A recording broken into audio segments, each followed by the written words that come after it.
នៅស្រុកមួយជ្រេព្រៃភ្នំពោពេញទៅដោយព្រៃស្មៅខ្ពស់ៗកាត់ទ្រូងមនុស្សតាមភូមិជិតៗគ្នាក៏ស្គាល់ថាតំបន់នោះគ្មានអ្នកហ៊ានឆ្លងកាត់ពេលយប់ឡើយព្រោះតែគេនិយាយថាមានសំឡេងស្រីអត់កំបាំងហៅឈ្មោះអ្នកដំណើរបើស្ដាប់សំឡេងនោះហើយឆ្លើយតបក៏នឹងបាត់ខ្លួនឆាប់ៗទៅដោយគ្មានស្លាកស្នាមឡើយយប់មួយមានក្រុមយុវជន4នាក់ធ្វើដំណើរតាមផ្លូវឆ្លងកាត់ព្រៃស្មៅដើម្បីទៅដល់ភូមិមួយនោះពួកគេជឿថារឿងខ្មោចគ្រាន់តែជាការនិយាយបោកប៉ុណ្ណោះខណៈពួកគេដើរសំឡេងហូរទុកនឹងសូរសត្វព្រៃធ្វើឲ្យអាកាសស្ងប់ស្ងាត់មានអារម្មណ៍ចម្លែកទន្ទឹមដល់កំដាលព្រៃស្មៅគេឮសំឡេងស្រីបានហៅឈ្មោះម្នាក់ខាងក្រុមក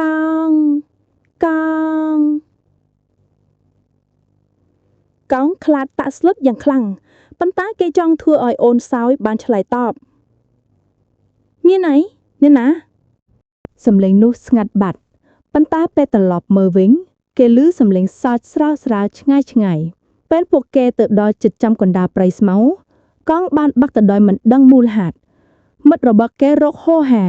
ប៉ុន្តែមិនឃើញសូម្បីតែដានជើងឬសម្លៀកបំពាក់គេបានតែឮសំឡេងស្រីហៅឈ្មោះគេច្រើនដងមិត្តនៅសត3នាក់មានអារម្មណ៍ត្រជាក់ដោយឆ្អឹងពួកគេគិតថា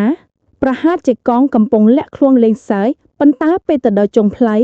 សំឡេងស្រីនោះបានហៅឈ្មោះមិត្តទី2មិត្តទី2ក៏ក្តៅក្រហាយចិត្តនឹងឆ្លើយតបទឹកនោះសំឡេងគេបាត់ទៅភ្លាម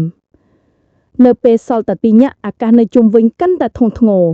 ខ្យល់បក់ត្រូវស្មៅរំភើបដូចជាមនុស្សរាប់សែនកំពុងញ័រជុំវិញពួកគេឮសំឡេងស្រីហៅជាមួយមិត្តទី3ហើយសំឡេងកាន់តែជិតកាន់តែច្បាស់មិត្តទី3ត្រៀមរត់តែជើងត្រូវរុំដោយព្រៃស្មៅដូចកុំជាខ្សែចងគេកំពុងតែស្រែកឲ្យជួយប៉ុន្តែភ្លាមស្មៅទាញគេទៅក្នុងភាពងងឹតបាត់ទៅដោយមិនដែលមានអ្នកសល់តែម្នាក់គឺសារ៉ាវុធគេចាប់ផ្ដើមយល់ថារឿងនេះមិនមែនជាការលេងទៀតទេ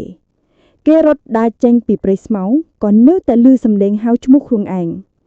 វ៉ូតសំឡេងនោះដូចជានៅចិត្តត្រជាប៉ុន្តែពេលមើលមិនឃើញមាននរណាវ៉ូតដើរចិត្តទៅដល់ចុងផ្លូវភ្លឺភ្លាំងដោយពន្លឺភូមិចិត្តទៅពេលនោះសំឡេងស្ត្រីក៏បញ្ចប់ការហៅឈ្មោះជាមួយសរសើចរន្ធត់ថ្ងៃក្រោយពួកអ្នកភូមិបានចូលទៅរកកងនឹងមិត្តផ្សេងទៀតប៉ុន្តែមិនបានឃើញសេះសល់អ្វីទេគ្រាន់តែមានព្រៃស្មៅខ្ពស់បោកតាមខ្យល់ដូចជាកំពុងសើចលេង